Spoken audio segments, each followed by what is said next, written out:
Hey there, it's Dr. Tom with EBM Fitness Solutions, and we're going to take some time and talk about why you might be having either wrist and or shoulder pain when doing push-ups. A lot of different reasons, a lot of different things that could be going on. The good news is most of them are sort of technique based, so they're things that you can actually correct to get yourself out of pain.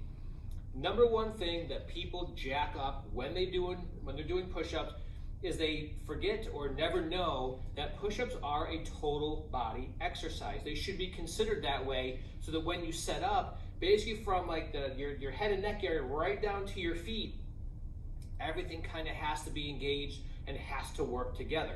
This is the thing that people make a mess of right away. They've got their neck going one way, their shoulders and elbows doing other things, their low back is a different place.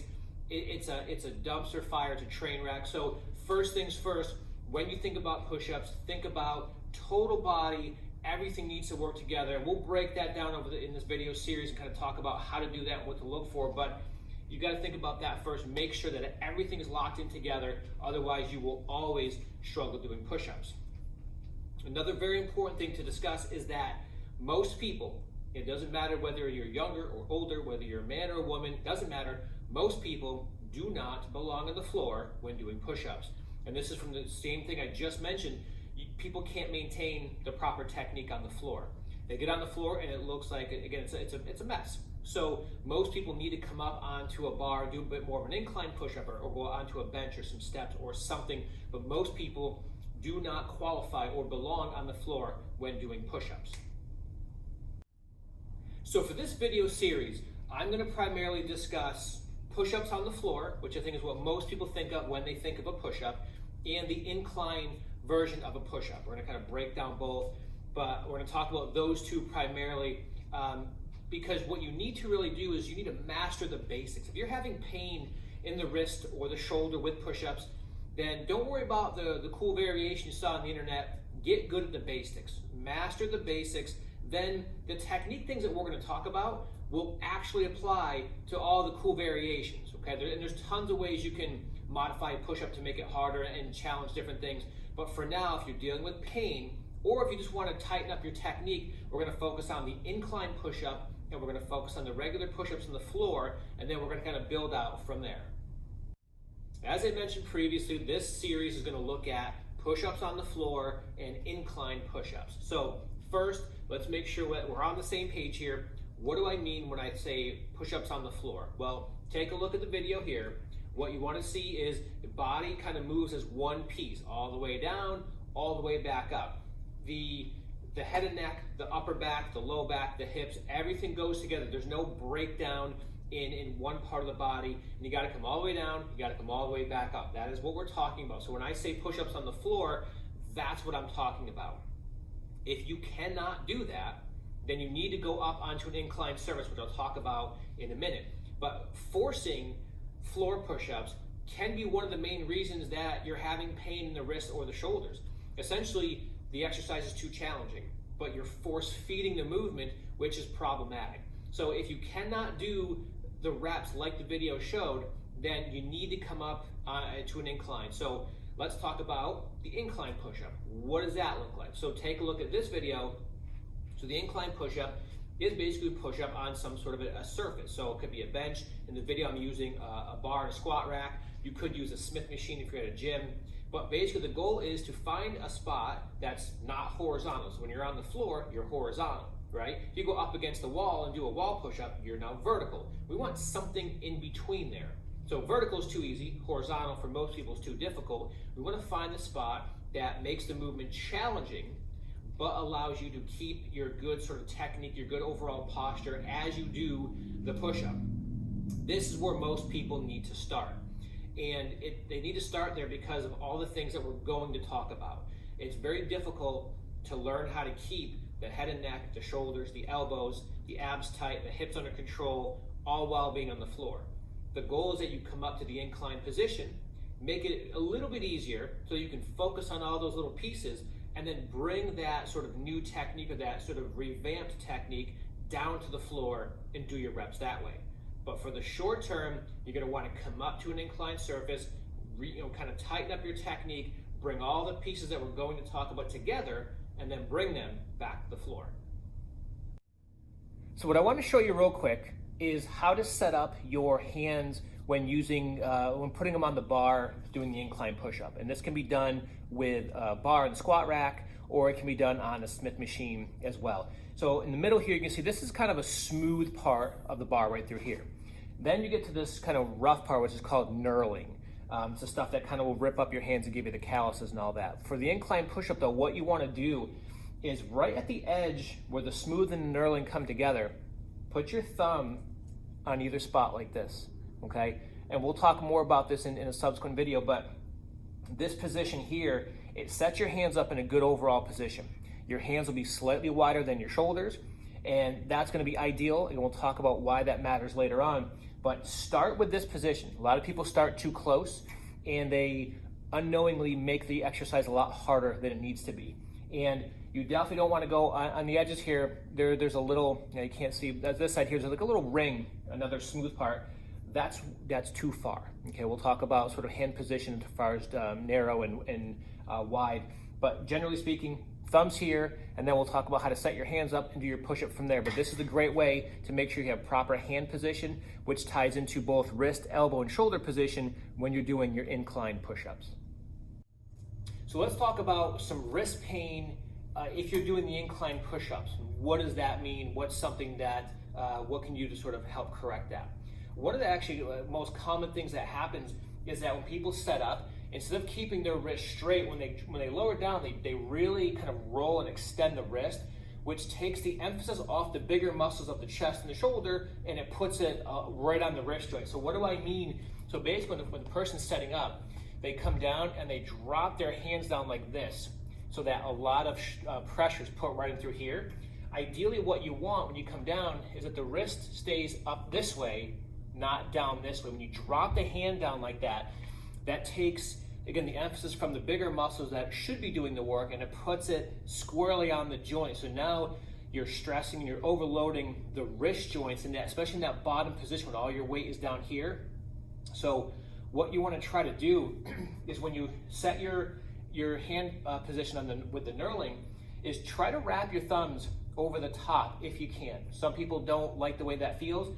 If you can, try to do that, and then really lock your wrist so that when you come down and you get to the bottom position, you don't drop into this. Now, that could mean temporarily you don't come all the way down to the bar. That's fine. I think what you want to work on is come down under control, and if you feel you get to a point where the wrists start to do that, stop and then go back the other direction, go back to that top position.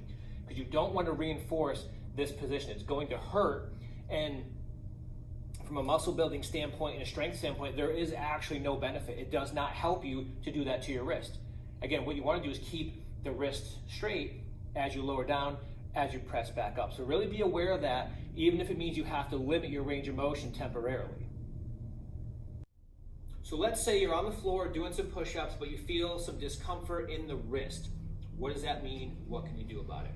So sometimes your wrist just may not tolerate being in that extended position. So when you have your wrist back in that push-up position, the wrists are extended, and sometimes that when you're kind of putting weight through it in that position, the wrists don't like being in that position. Now, there could be some underlying causes in terms of why that might be. We're not going to worry about that right now. I'm going to give you two options that you can use to work around the fact that they don't like being in that position. So the goal when doing push-ups on the floor is to keep the wrist out of a lot of extension if that's where you have your pain. So with the mat, what we do is by placing the bottom of the palm on the mat, it actually keeps your wrist from having to go into a fully extended position. So this is one way that you can stay doing push-ups on the floor without having to deal with the pain. So what you would do, you want to have a pretty good sized mat. So this mat, one square here is got some pretty good thickness. I've actually folded up, so I have two squares here. So what I'm going to do is put the bottom part of your palm on the mat, and then your fingers will still come down onto the floor. And again, what this does is it keeps me out of this fully extended position here. So I go onto the mat this way, and then I'm able to still do my push-ups. Okay, allows you to work around the issue at hand, which is the pain in the wrist doing the push-up. So If you're having a problem with it, try to find a pretty good solid mat, put some pretty good sort of thickness to it, put it under the base of the palm there, and try doing a few reps and see if you notice any difference in the wrist pain. Another great option that you can utilize for managing your wrist pain when doing push-ups on the floor is to set up on a pair of dumbbells. What this does, it actually keeps your wrist in a pretty neutral position throughout. So this works great, and as you get stronger, if you're familiar with band push-ups where you have the band behind your back, you can still utilize a band around the back and sort of goes to your hands while on dumbbells. So that's a cool option too. You can still progress your push-ups even if you can't get on the floor and do them without any kind of assistance. So the goal here is grab a couple of dumbbells. Now, I would recommend that you use the hexagonal dumbbells. I don't recommend that you do this with dumbbells that are round on the end, okay? You're a grown-up, I'm assuming, so you can do whatever you want. But the problem with that is if you get tired and if that thing rolls and takes off on you, you're asking for something bad to go wrong. So I would highly recommend using the hexagonal dumbbells for something like this. Again, keep it simple. Remember, we're dealing with pain here, so the rules are a little different than maybe if you're working on something else without the pain. So what you would do is set up in a very similar way to a regular push-up. You can turn the dumbbells. I have these they're turned slightly. For me, that's the most comfortable position when I do this. But you set up just like you would for a regular push-up. Here, control down. And having the hand on the dumbbell allows the wrist to go into only a little bit of extension, a lot less than on the floor, and even when using the mat, it's a lot less than using the mat as well. So if you tried the mat sort of strategy and that didn't work, try the dumbbells. And make sure you grab, I would say, at least a 15 or 20 pound dumbbell, only because you want to make sure you have enough room to be able to wrap your hand around. If you grab a dumbbell that's too low in denomination, like a 5 or an 8, you may have a hard time getting your hands underneath. So pick something, at least 15. It doesn't have to be super heavy. Get yourself on there, and then actually up in the dumbbells will also afford you a little bit more of a stretch and a little bit more range of motion in the bottom position than what you might get if you were on the floor. One of the things I would encourage you to do when setting up for your push-up, whether it's on the floor or more of an incline version, is to avoid extremes with your hand position. This is actually good advice for a lot of different exercises. A lot of times people go with a really wide hand or shoulder position. Sometimes they will do a really wide foot position for different things. And with the thought of, oh, if I go really wide or really narrow, it's going to target my muscles in a different way, in a better way. And in some cases, this might be true. In most cases, you're just going to add unnecessary stress to your joints and to your body. So the goal really is to find a comfortable setup position for you. So as I kind of alluded to earlier, so check out this position, right? If you go too narrow, and this is true whether you're on the bar or people used to go on the floor and do those diamond push-ups where you put your hands together and come down, you see what it does to the wrists and the elbows. It puts them in a really awkward position.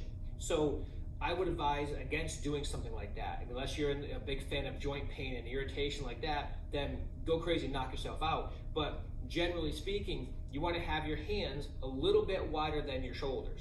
Okay, then don't go crazy wide thinking, oh, it's going to target my outer pec more. No, you're going to stress the heck out of your joint capsule and your shoulder and the other sort of support structures, not your chest and the muscles you're trying to target anyway. So find a comfortable position.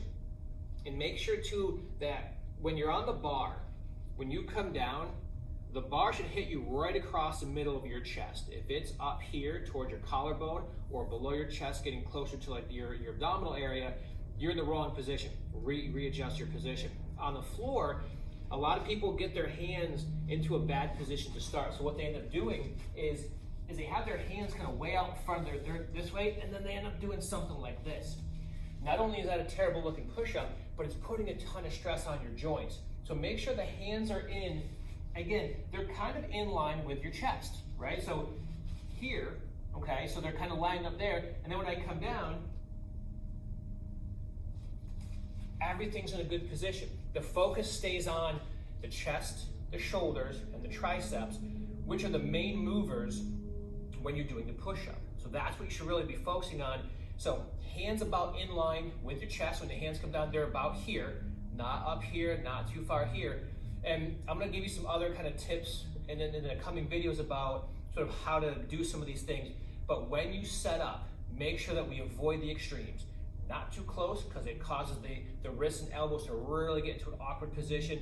And don't go really wide either, because that's gonna put more stress again on the joints, and it's not gonna have that wonderful benefit of somehow building your muscles magically. It's just gonna cause pain in joints, which is not the goal of your push-up. One of the most common coaching cues that I use with all of my clients and my patients when I was at the hospital doing physical therapy was lead with your chest, not with your chin. So most people, when they get set up for a push-up, it didn't matter whether it was an incline or on the floor, the first movement was always the head shooting forward. That is something that is kind of, for some reason, is programmed into how people do push-ups, and it's incorrect. So when you're setting up to do your push-up, you want to think about bringing your chest towards the bar or your chest towards the floor to initiate your push-up. So one of the things I do a lot with people is I would hold the stick or the dowel on their back. This is a great tool. You can't do it by yourself, but this is a great teaching tool for helping people understand what things should feel like. So if I was to put this on their back this way, so basically the stick touches the back of their head, shoulder blade area, and right down by their tailbone. And if they start their push-up and their head comes forward, they could feel that. Like, bring your head back to the stick. And then it gives them feedback as they go down and as they come back up from the push-up. So think about this, okay? Imagine there's a stick on your back. You have to keep your head back, and when you do your push-up, come down under control, but lead with your chest. Keep your head kind of gently kind of pulled back, and then focus on pushing the chest out as you come down to your push-up. And then the trick, and we'll talk in more detail about this soon, when you come back up, don't lose that tension and then push the head out on the way up, okay? You gotta keep it locked in, under control, and then press back up, but keep the head back, really focus on leading with the chest. So in the previous video, I talked about leading with the chest when you kind of start your push-up. Well, how do you do that? Because it sounds like, oh, it's an easy thing to do. I'll just, lead with my chest. But what you can do to really help yourself with that is to actively squeeze your shoulder blades back when you start the downward phase of the push-up. Okay, so a lot of people don't think about that. All they just kind of move. And see, when you squeeze your shoulder blades back, it does a few things. It helps to control the elbow position and the shoulder position, because a lot of people, when they get to the bottom of their push-up, their elbows flare and end up way up here like this, which is not where we want them. You don't want them pinned to your sides. You want them, again, if this is 0 and this is 90, 45 degrees-ish, somewhere in the middle there. And you can achieve that by actively squeezing the shoulder blades back. That'll help kind of naturally push the chest forward towards the bar. Now, you still have to work on controlling the neck and making sure it's kind of locked in and going along for the ride, so to speak. So we're not tensing through the neck, we're not pushing it forward. It is generally relaxed, going along for the ride. Now, this is a bigger topic. I will just touch upon it briefly because I don't want to go too far off on a tangent here, but for a lot of individuals that I've worked with over the years, when they work on squeezing their shoulder blades back, there is a concurrent increased arching of the low back. So it's something that in the beginning, for a lot of people, those two things are synced up. So when the shoulder blades move, so does the low back. Now that is not something you want to have happen, unless you are asking your body to do that. But for most people, they do one, the other one happens as a result. And that is something that needs to be addressed. It is a separate issue, but you have to work on kind of bracing your abdominals prior to squeezing the shoulder blades. The bracing can kind of keep this part a little more stable and keeps it from moving. And then you can work on getting the shoulder blades to move on top of that. So a tricky endeavor for sure, but you want to look at the shoulder blades as a way to start your push-up. And again, it doesn't matter whether you're inclined, whether you're on the floor, or any other variation. Initiate through the shoulder blades, but you have to understand how to brace your abdominals to keep the low back from getting all out of sorts, because that has its own potential problems for the low back. And if the back arches excessively, there is some connection with that and some issues with the shoulder as well. So it is really important that if you can't control that, you work on that both as a separate sort of a strategy, and then you incorporate that into your push-up. And you definitely need to, if you're on the floor, you have to come up to the bar or some kind of an incline position to work on tying in the neck position, the shoulder blade and elbow position with the low back, and sort of to keep all that together. You have to come up to make the push-up a little bit easier to integrate all those pieces at once. One area for a lot of exercise that people struggle with is their transition. As they get to the bottom part of the motion and as they come back up to their start position, technique breakdowns are very common during that transition point. Push-ups are no different. That's where you see a lot of the ugly start to happen. Even if the person sets up pretty well, they come down under control, and then the way back up, something happens and they just lose everything they had. So learning how to make that smooth transition is very, very important. It tends to show up in different ways, whether you're doing the incline push-up versus the floor, and sometimes it can happen as you fatigue. So your first 3 reps might look great, your last 3 reps might look not so great, you know what I mean? So I think the key is really work on, when you get to the bottom, think about kind of, you're kind of coming into the station under control, and then you squeeze back out of it, okay? Focus on that bottom position, right? You're squeezing your chest, squeezing the shoulders, and you're trying to squeeze the back of your arms where your triceps are. You're squeezing those things to push yourself back up. But you have to focus on bracing everything on the way down and continuing to keep that tight. So squeeze your thighs, squeeze your butt, keep your abs tight, and keep all that tight on the way down and as you press back up. It's a lot harder than it sounds, but it's what you're supposed to be doing anyway. So this could take you a while to kind of get the hang of, because it's easy to lose sight of that and to kind of let that fall apart. You're good coming down, and then all of a sudden you push up and your butt's sticking up in the air and your elbows are up here, and it looks completely ridiculous, right? So focus on making the push-up easier. Again, if you're on the floor, go up to the incline position. I know I keep repeating myself, but that is one of the first steps that most people need to bring all these pieces together. If you're just going to keep banging out crappy reps on the floor, it's going to be very difficult to integrate any of these sort of strategies that we talked about. So come up off the floor, go to the bar, and really work on bringing all this stuff together. Not only are you going to get more out of the push-ups, but then you'll be able to bring all those things back to the floor when you get to that point, and your push-ups are going to look better, you're going to feel better, and you're going to get so much more out of the movement. So we've gone over a lot of different technique sort of problem areas with the push-up. So trying to bring all this stuff together, it's tricky. So one thing I would definitely recommend is, for now, don't worry about banging out 10, 15, 20, or a high number of reps in a row, okay? To learn all these pieces, what I would really recommend is break your set. Say your goal is, I want to do a set of, we'll say 15, okay? What I would suggest in the beginning, as you're trying to bring all these things together, is break that set of 15 into smaller numbers, okay? So you could do 5 mini sets of 3 to get your 15, okay? And the reason being is it allows you to manage fatigue, which allows you to preserve your technique through all 15 reps, okay? If you do, I'm gonna go 15, you bang out 3, and those 3 are great, and then you stop, okay? Now you can reset, focusing on all those pieces, the head and neck, shoulder blades, abs being tight, the smooth transition, all these little things we talked about. For 3 reps, that's doable. You can manage that for 3 reps, take a break, 3 more reps. But to try to take all that stuff and put all of it together for 15 consecutive reps right now, probably not gonna work. So I would definitely encourage you to break your set up into smaller sets and then slowly build. So if you're doing 5 sets of 3, you can transition that to 3 sets of 5. So your first set will be 5, then you take a break, and you do 5 and take a break.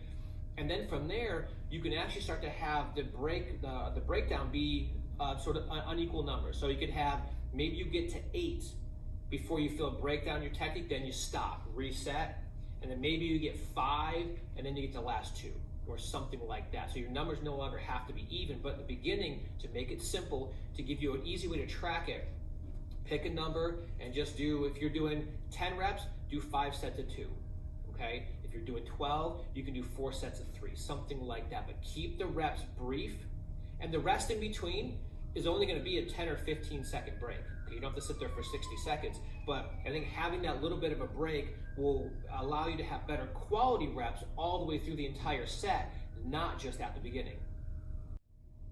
So you've gotten good at your incline push-ups, your technique is solid, you're feeling good, your pain is gone, you want to transition to the floor. Well, how do we do that without making a mess of all the hard work you've already put in? So I'm going to give you a couple different options, things you can do to help kind of get onto the floor but preserve your technique. The first thing is actually just to do eccentric only. So every exercise has muscle contractions. You have sort of concentric and you have eccentric. Eccentric are commonly referred to as negatives. It's typically when you're lowering down or kind of you're sort of stretching the muscle as you kind of move a little bit. So what you could do for this one is just get into the position and just lower all the way down, okay? And then get yourself back to the top position however you can, and then do another rep, okay? So you would set up in your push-up position, and then try to make this eccentric or the negative part really slow, like 3 to 5 seconds. Don't just crash down, okay? So get set up and come down nice and slow. And then go probably hands and knees, come back up into your next rep, down slow.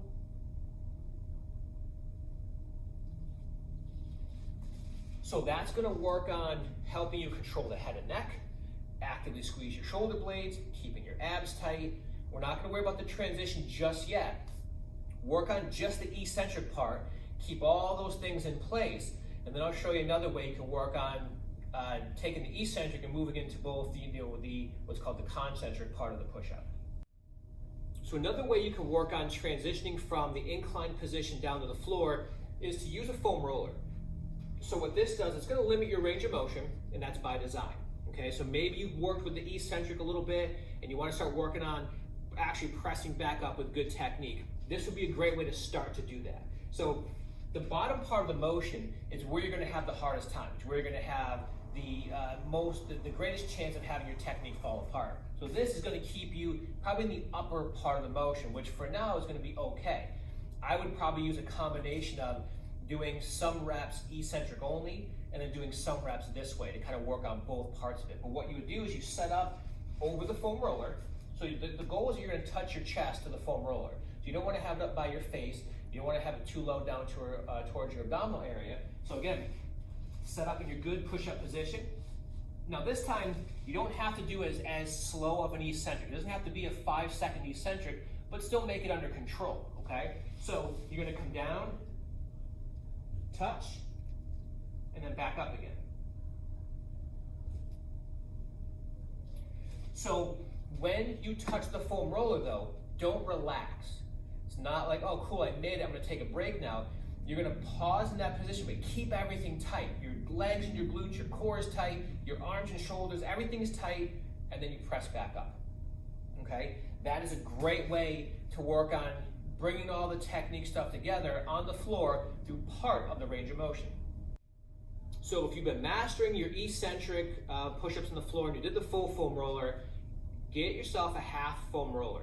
These things are great, by the way, for other things where you can do some great calf and ankle stretches. These things are awesome.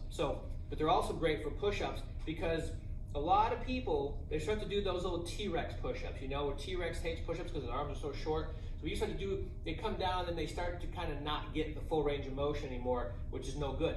Having something like this ensures that the person comes all the way down and presses all the way back up. So same concept as the full foam roller, you're just going to go through a little bit more range of motion with this one. So again, it goes underneath with the goal that your chest will come down and touch it. So you set up here, down under control.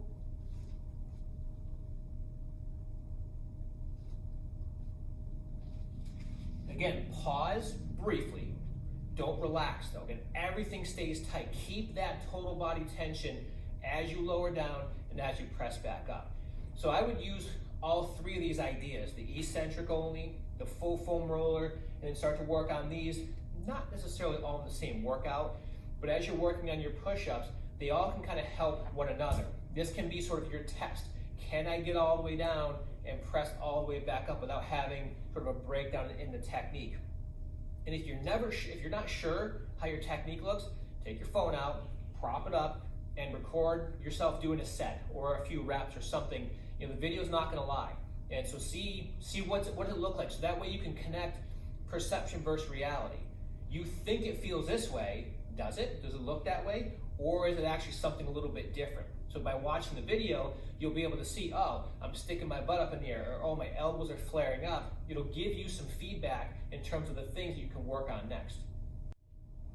So the last thing I want to share with you is what's called the dead stop push-up. And this is a great way to really check in if you truly have good form with your push-ups, because this doesn't really let you cheat a whole heck of a lot. So the idea here is you come down to a dead stop, you actually take your hands up off the floor just for a second, and then you press back up. So it really takes all the things we've talked about, and it forces you to do all of them really well to pull this one off. This is a tough exercise. So what you want to do is, same things we talked about, all the way down. This time though, you're actually going to come right down to the floor, and I'll show you. You're going to take your hands just off the ground just for a second, and then you're going to press all the way back up again, okay? So this really, if somebody's having a hard time keeping things in sort of the right position, if they're used to doing those T-Rex, alligator arm kind of push-ups, this is going to expose that person pretty quickly. So what you want to do, set up in your push-up position, come all the way down under control,